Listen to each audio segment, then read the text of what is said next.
बिस्मिल्लाहिर्रहमानिर्रहीम। अस्सलाम वालेकुम नाज़रीन, आप यूट्यूब चैनल देख रहे हैं। मैं इमरान खान हूँ। इमरान खान साहब ने आज जेल से बड़े सख्त पैगाम दिए हैं। पहले तो इमरान खान साहब की बहनों को मिलने नहीं दिया जा रहा था, सारा दिन वहाँ पे धक्कम पेल होती रही। हाई कोर्ट्स के ऑर्डर्स मौजूद थे, सलमान अकरम राजा साहब गए, उनको फिर भी नहीं मिलवाया गया और बड़ी सख्ती की गई पाकिस्तान तहरीक इंसाफ के कारकुनों पर। आज वहाँ पर टॉर्चर भी हुआ, तशद्दुद का निशाना भी बनाया गया कुछ कारकुनों को। तो ये पंजाब पुलिस की एक्टिविटीज़ हैं। अडयाला जेल का अमला है, वो भी बिल्कुल ताउन नहीं करता। अदालती अहकामात जो है वो हवा में उड़ा दिए जाते हैं। ये एक नॉर्मल रूटीन बनती जा रही है और ये कोई ऐसी चीज़ नहीं है जिसके ऊपर अब हैरत का इजहार किया जाए। इमरान खान साहब की बहनों को धक्के पड़ना, उन्हें बार बार वहाँ से गिरफ्तार कर लेना नॉर्मल चीज़ है। कल ये मरियम नवाज के साथ होगा या उसके किसी रिश्तेदार या बहन भाई के साथ होगा या बिलावल के साथ या बिलावल की फुफीताई के साथ होगा, तो उसको ये ज़हन में रखना चाहिए, नॉर्मल चीज़ है, कोई बात नहीं, ये होता रहता है। अभी पीटीआई के साथ हो रहा है, कल आपके साथ होगा। तो जो कुछ आप बोल रहे हैं ये आपको काटना पड़ेगा, मकाफाते अमल है। और ये जो हमारे इस वक्त मिलिट्री एस्टेब्लिशमेंट के साहिबान हैं, उन्हें लगता है कि वो हमेशा दूसरों को गंदा करेंगे, उनकी माओ बहनों को जलील करेंगे और उनको तकालीफ में मुब्तला करेंगे और ये कभी मुड़ के उन पे नहीं आएगा। ये सूद समेत आपको भी अदा करना पड़ेगा। ये जो आग आपने लगाई है ना लोगों के घरों में, ये आपके अपने मिलिट्री एस्टेब्लिशमेंट के जो करता धरता है ना, ये आप दुनिया में जहां मर्जी भाग जाएं, ये आग आपके दरवाजों तक आएगी। यहां इस जग में भी आपको जवाब देना पड़ेगा। परवेज मुशर्रफ की मौत याद है ना, किस किस्म की बीमारी उन्हें लग गई थी, किन हालात में उन्होंने अपनी जिंदगी आखिर में गुजारी। अल्लाह रब्बुल इज्जत का कानून बड़ा सख्त है और फिर जाकर अल्लाह को जवाब भी देना पड़ता है जो मासूमों के साथ किया जाए। जैसे इंसानों को पकड़ पकड़ के अमेरिका के हवाले किया गया, जिस तरीके से कत्लेआम किया गया, सारी दुनिया जानती है। तो इमरान खान साहब ने क्या कहा, जरा ये आप सुने। ये बड़ी इमरान खान साहब के बड़े स्ट्रेट फॉरवर्ड बयान आते हैं आसिम मुनीर के बारे में। वो ये कहते हैं कि इस वक्त मुल्क का जो कंट्रोल है आसिम मुनीर फर्दे वाहिद के पास है। आसिम मुनीर इतना जालिम आदमी है कि एक ज़हनी मरीज है जैसे ये इमरान खान साहब ने कहा। आसिम मुनीर को कहा कि ये बहुत जालिम आदमी है और ये एक ज़हनी मरीज की तरह है। पाकिस्तान की तारीख में जितना जुल्म आसिम मुनीर ने किया अपने दौर में, इतना किसी और डिक्टेटर ने नहीं किया। ना इन्होंने बच्चे छोड़े, ना औरतें छोड़ी, ना बुजुर्ग और ज़ईफ लोगों को छोड़ा। फिर डॉक्टर यास्मीन राशिद की इमरान खान साहब ने जेल में एग्जाम्पल दी, क्योंकि वो अपनी बहन एक बहन से वो मिले, उस्मा खानम से, तो वो बता रही हैं सारी बातें बाहर आकर कि डॉक्टर यास्मीन राशिद केस की उन्होंने मिसाल दी इमरान खान साहब ने कि वो कब से जेल में है और उनका कसूर क्या है। सिर्फ यही कसूर है कि उन्होंने कहा कि जी मैं पाकिस्तान तहरीक इंसाफ को नहीं छोड़ूंगी, और जिन लोगों ने छोड़ दिया पाकिस्तान तहरीक इंसाफ को, उन्हें आम माफी दे दी गई। बुशरा बीबी क्योंकि इमरान खान साहब के साथ डट के खड़ी हो गई तो उन्हें कहते तन्हाई में रखा हुआ है।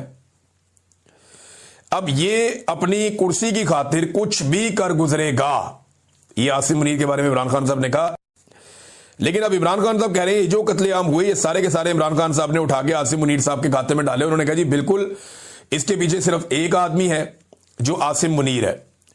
पीटीआई किसी से बातचीत नहीं करेगी। अच्छा, अब ये जो मुज़ाकरात के हवाले से ढोल पीटा जा रहा है कि मुज़ाकरात किए जाए, हुकूमत को एंगेज किया जाए, एक कदम हुकूमत आगे बढ़ जाए, पीटीआई एक कदम पीछे हट जाए, एहतजाज की सियासत खत्म कर दी जाए, ये आजकल बहुत शद्द और मत के साथ ये बयानियां इमरान इस्माइल साहब और फवाद चौधरी साहब ये ज्यादा बात कर रहे हैं और गुज़िश्ता चंद दिनों से ये बहुत ज्यादा मुतहर्रिक भी है। इमरान इस्माइल साहब क्योंकि इतने पक्के सियासतदान नहीं है, वो इमरान खान साहब से उनके ताल्लुकात बहुत अच्छे थे, पुराने साथी थे, गवर्नर बन गए थे। लेकिन इमरान इस्माइल साहब वैसे भी कमजोर आदमी है, कच्चे आदमी है, फौरी तौर पे पैरों से निकल जाते हैं, तो वो बात भी बता देते हैं जो बात नहीं बताने वाली होती। तो इमरान इस्माइल साहब ने खुल के बता दिया कि हमारी तो एस्टेब्लिशमेंट ने मुलाकात करवाई शाह महमूद कुरैशी से और दीगर साथियों से। अब इमरान इस्माइल साहब और फवाद चौधरी साहब कह रहे हैं कि जी मुज़ाकरात करने पड़ेंगे, हुकूमत के साथ बैठकर बात करते हैं, अपोजिशन को इकट्ठा करते हैं, हुकूमत को इकट्ठा करते हैं, फिर एस्टेब्लिशमेंट के साथ मिलकर बात करते हैं। ये फवाद चौधरी साहब का फॉर्मूला है। इमरान खान साहब ने इसके ऊपर अब रिएक्शन दिया क्योंकि वह बात हुई ना जेल के अंदर। उन्हें बताया कि जी बाहर मुज़ाकरात के ढोल पीटे जा रहे हैं और ये कहा जा रहा है और सुहेल अफरीदी को आपसे मिलने की अभी तक इजाजत नहीं दी गई। तो इमरान खान साहब ने कहा जी कि पीटीआई किसी से कोई बात नहीं करेगी और मुज़ाकरात हमने इस जाली फार्म 47 की हुकूमत के साथ हम कैसे कर सकते हैं। इनसे बात करने का कोई फायदा नहीं है। एस्टेब्लिशमेंट ने जब भी हमारे साथ बातचीत की या कोई एंगेजमेंट हुई तो पाकिस्तान तहरीक इंसाफ पर बातचीत के दौरान जुल्म मजीद बढ़ा दिया गया। ना ही फॉर्म 47, ना ही एस्टेब्लिशमेंट के साथ, यानी ये जाली हुकूमत के साथ भी और एस्टेब्लिशमेंट के साथ भी पाकिस्तान तहरीक इंसाफ कोई बातचीत नहीं करेगी। इमरान खान साहब ने कैटेगोरिकली ये स्टेटमेंट दे दिया कि तहरीक की तैयारियां करो, जाके जो करना है वो भी इमरान खान साहब ने बता दिया, वो मैं आपको आगे बता देता हूं। लेकिन इमरान खान साहब ने यह वादे कर दिया कि कोई भी पाकिस्तान तहरीक इंसाफ ना तो हुकूमत के साथ बातचीत करेगी, ना ही एस्टेब्लिशमेंट के साथ बातचीत करेगी।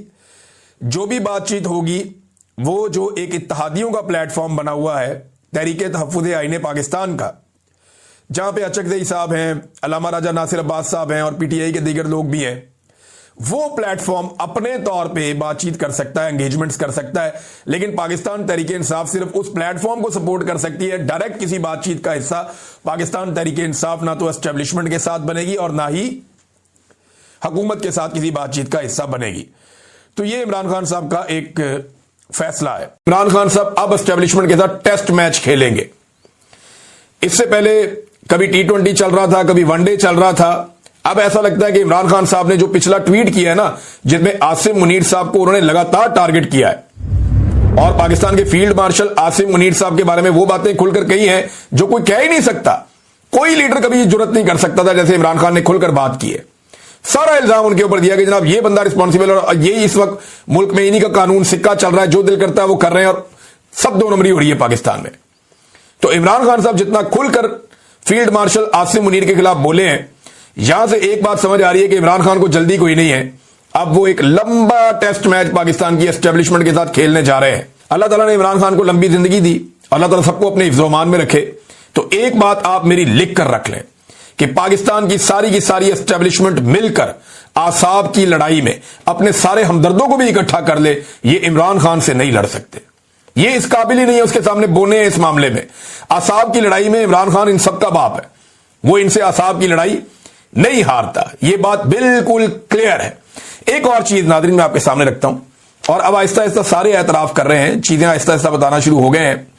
जैसे जरदारी साहब हैं, उनसे बात करते वो कहते जेल तो मैंने काटी है, इमरान खान साहब को तो हुआ ही कुछ नहीं। शरीफ खानदान से पूछे, वो कहते जी, कोई कहता जी फ्राई पान से हम कपड़े इस्त्री करते थे, कोई कहता जी सख्त तरीन जेल हमने काटी थी, बड़ी तकालीफ हमें हुई है। तो इसके बारे में लोग क्या सोचते हैं ये ज्यादा इंपॉर्टेंट है। यानी हर एक की अपनी अपनी कहानी है कि मैंने ये कर दिया तो मैंने वो कर दिया, या बहादुरी के बहुत बहुत बड़े दावे करने वाले लोग हैं। कई लोगों का इंतखाबी निशान जो है वो शेर है, और काम जो है वो हर दफा वो दौड़ जाते हैं, हर दफा जो है वो डील करके दौड़ जाते हैं, और डील भी करते हैं एस्टेब्लिशमेंट से जो उन्हें मारती है। यानी एस्टेब्लिशमेंट उन्हें मारती है, उसके बाद एस्टेब्लिशमेंट के साथ ही डील करते हैं। यही ट्रैक रिकॉर्ड है शरीफ खानदान का भी, और यही ट्रैक रिकॉर्ड है जरदारी खान।